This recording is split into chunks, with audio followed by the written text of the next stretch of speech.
Assalamualaikum warahmatullahi wabarakatuh.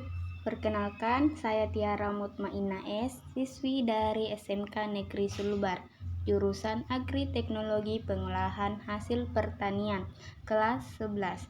Nah, di video kali ini, terlebih dahulu saya akan menjelaskan tentang profil sekolah SMK Negeri Sulbar.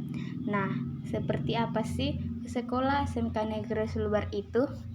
SMK Negeri Sulbar merupakan sekolah menengah kejuruan yang terfokus di bidang pertanian. Sekolah ini beralamat di Jalan Pahlawan Tasiu, Kecamatan Kaluku, Kabupaten Mamuju, Provinsi Sulawesi Barat. Sekolah ini memiliki luas wilayah yang kurang lebih 7 hektar dan memiliki 25 bangunan. Sekolah ini berdiri pada tanggal 30 Maret tahun 2015 dan memiliki 2 program studi.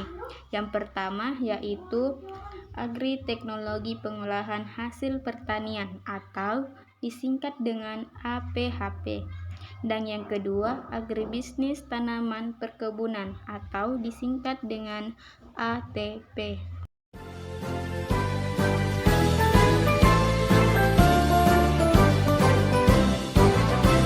SMK bisa, SMK hebat, bermutu dan berkarakter kuat, berdaya saing dalam bekerja, tampil mandiri penuh cita. Jadilah kita generasi bangsa, potensi yang unggul merata, berwawasan tinggi, berbudi mulia, giat belajar selalu berusaha. SMK bisa raih prestasi, ukir masa depan, menerjang zaman menyongsong pembangunan, siap sedia dan selalu bangga dari SMK untuk Indonesia.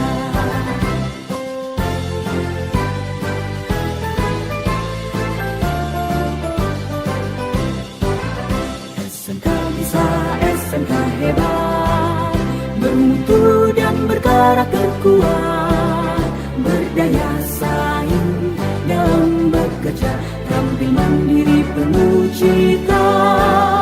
Jadilah kita generasi bangsa, potensi yang unggul merata, berwawasan tinggi, berbudi mulia, giat belajar selalu berusaha.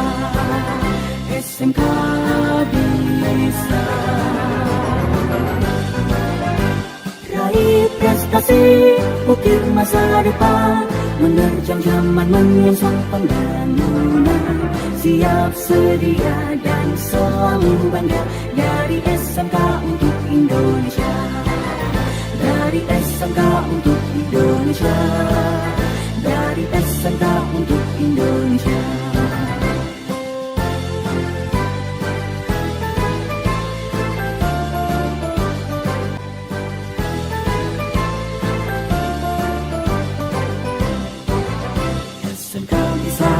SMK hebat, bermutu dan berkarakter kuat, berdaya saing dalam bekerja, tampil mandiri penuh cita.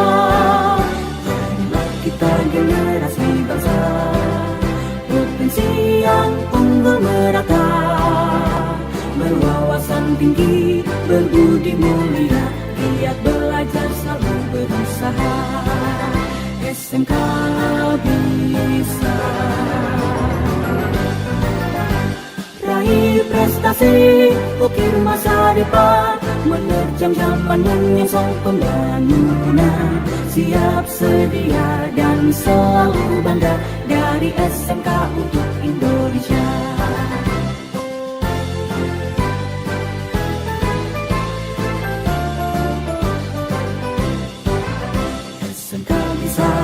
SMK hebat, bermutu dan berkarakter kuat, berdaya saing dalam bekerja, tampil mandiri penuh cita.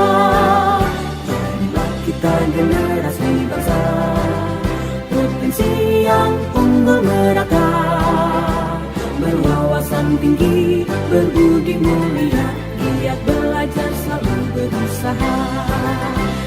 SMK bisa raih prestasi, ukir masa depan, menerjang zaman menyongsong pembangunan. Siap, sedia, dan selalu bangga dari SMK untuk Indonesia. Dari SMK untuk Indonesia. Dari SMK untuk Indonesia.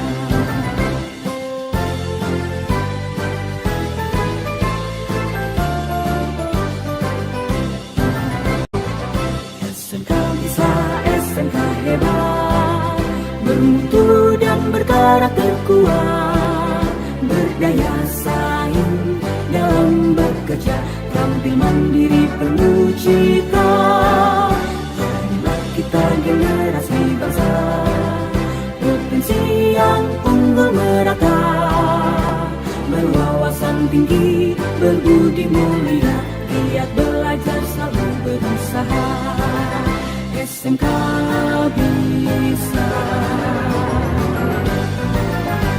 raih prestasi, ukir masa depan, menerjang zaman menyongsong pembangunan. Siap, sedia, dan selalu bangga dari SMK untuk Indonesia.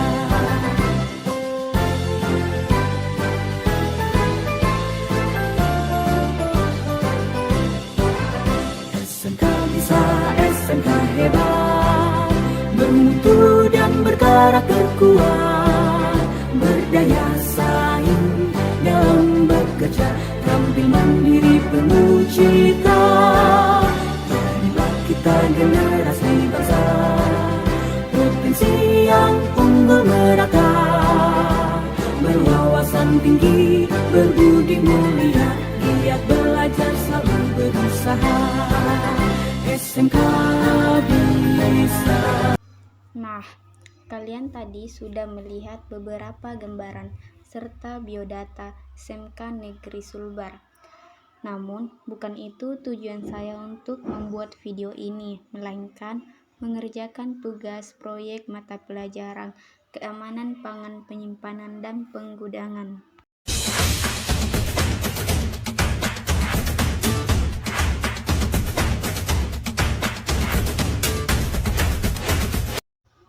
Menerapkan perencanaan pengambilan contoh adalah mengambil sejumlah atau sebagian bahan atau barang yang dilakukan dengan menggunakan metode tertentu, sehingga bagian barang atau bahan yang diambil bersifat mewakili atau representatif dan keseluruhan barang atau bahan. Tujuan pengamatan atau tujuan biasanya untuk mengetahui keseragaman atau nilai rata-rata mutu bahan, dan dapat juga bertujuan menerima atau menolak suatu bahan, menuntut contoh yang benar-benar akurat sebagai wakil populasi. Untuk mengambilan contoh yang demikian memerlukan tingkat ketelitian yang tinggi atau jumlah contoh yang ukurannya besar. Tujuan dan cara pengambilan contoh tersebut harus jelas. Berisi antara lain untuk contoh diambil yaitu diuji, diamati, dijadikan arsip, dijadikan pembanding. Bagaimana cara contoh tersebut diambil? Cara contoh ditangani dengan dikemas, disimpan, dan dikirim. Informasi yang penting tercantum dalam rencana pengambilan contoh, dan pelaksanaan pengambilan contoh antara lain adalah 1. Tujuan dari pengujian atau pemeriksaan termasuk informasi tentang komponen bahan atau mikroorganisme yang akan ditetapkan. 2. Pihak-pihak terkait adalah pelanggan, petugas pengambilan contoh, laboratorium, dan lain-lain. 3. Sifat bahan contoh, lokasi dan waktu pengambilan contoh. 4. Jumlah contoh, metode pengambilan contoh, pengemasan, dan cara transportasi. termasuk di dalamnya persyaratan contoh aseptis. 5. Berbagai persyaratan untuk pra-penanganan contoh dan penilaian metode pengujian. 6. Waktu dan biaya yang diperlukan, termasuk biaya pemeriksaan, pengambilan contoh, dan biaya analisis laboratorium. 7. Persyaratan ilegal formal dan kesepakatan internasional untuk observasi dan lain-lain. 8. Persyaratan untuk dokumentasi. 9. Aspek jaminan mutu penyelidikan atau pengujian, yaitu aktivitas pelanggan, pemilik contoh, persyaratan petugas pengambilan contoh, dan pihak-pihak yang terlibat. Ada 3 hal yang akan kita bahas untuk pengambilan contoh. 1. Sampel makanan termasuk bahan makanan, minuman, atau air yang sudah dimasak. Pemeriksaan yang dilakukan berupa pemeriksaan untuk mengetahui kualitas sampel. Bagus di mana pemeriksaan ini dilakukan dengan membawa sampel ke laboratorium. 2. Usap alat masak dan alat makanan atau minuman seperti gelas, piring, sendok, dan untuk usap alat masak seperti panci dan baki. 3. Usap dubur atau rectal swab. Ini diperuntukkan bagi semua penjamah makanan di dapur. Baik, kita masuk ke titik sampling. Apa, di mana jadi titik sampling untuk pengambilan sampel? Tempat penyimpanan makanan atau minuman sebelum didistribusikan ke pasien. Jika di rumah sakit, kalau di jasa bunga berarti didistribusikan ke konsumen. Tempat penyimpanan makanan di gudang. Tempat pelayanan makanan untuk pegawai maupun kantin. Prioritas sampel makanan. Sampel makanan yang seperti apa yang harus kita ambil, yaitu makanan yang memiliki kandungan protein tinggi, contohnya daging dan sate. Prioritas untuk alat makanan atau minuman. Tanpa menyimpan alat makan dan minuman, alat yang baru dicuci dan yang akan digunakan. Penjamah makanan. Penjamah makanan yang bagaimana yang akan kita ambil usap dubur atau rectal swab, yaitu penjamah makanan yang dicurigai mempunyai penyakit kulit dan bertugas yang berperilaku tidak sehat. Frekuensi pengambilan sampel dan spesimen 2 kali setahun untuk per semester. Dilakukan pengambilan sampel dan lebih baik lagi kalau setiap bulan. Alat pengambilan sampel yaitu 1. Wadah alat seperti botol atau kantong plastik steril. 2. Sterilizat dan channel glove. 3. Sterilizat spoon. 4. Pisau potong steril. 5. Sabun disinfektan atau alkohol 70%. 6. Formulir isian. 7. Label. 8. Termus es. 9. Spidol tahan air. 10. Tas sampel. 11. Lampu spiritus. 12. Catatan harian pengambilan sampel. Sifat bahan yang akan diuji atau diambil, contohnya sifat bahan, hasil pertanian atau hasil olahannya. Yang penting dalam pengambilan contoh adalah sifat fisik dan mekanisnya.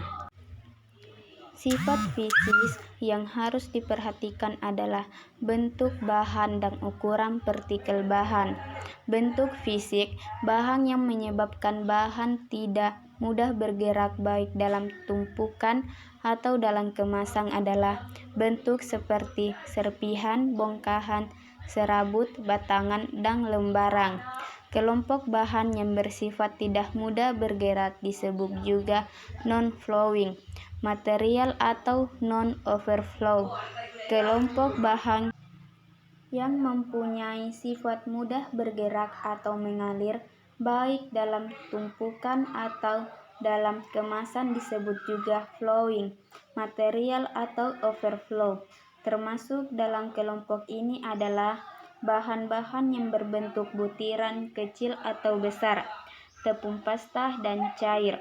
Bahan yang termasuk flowing material dalam kondisi terkemas atau curah mudah untuk dihomogenkan dan mudah juga berubah homogenitasnya akibat selama penyimpanan maupun selama distribusi. Kelompok non-flowing material sifatnya tidak mudah untuk dihomogenisasikan dan juga tidak mudah berubah jika telah homogen. Hal yang paling kritis dalam pengambilan contoh berkaitan dengan sifat bahan seperti tersebut adalah penentuan jumlah dan titik pengambilan contoh. Nah, teman-teman, hanya itu saja yang saya bisa jelaskan tentang menerapkan perencanaan pengambilan contoh. Sekian dari saya. Wassalamualaikum warahmatullahi wabarakatuh.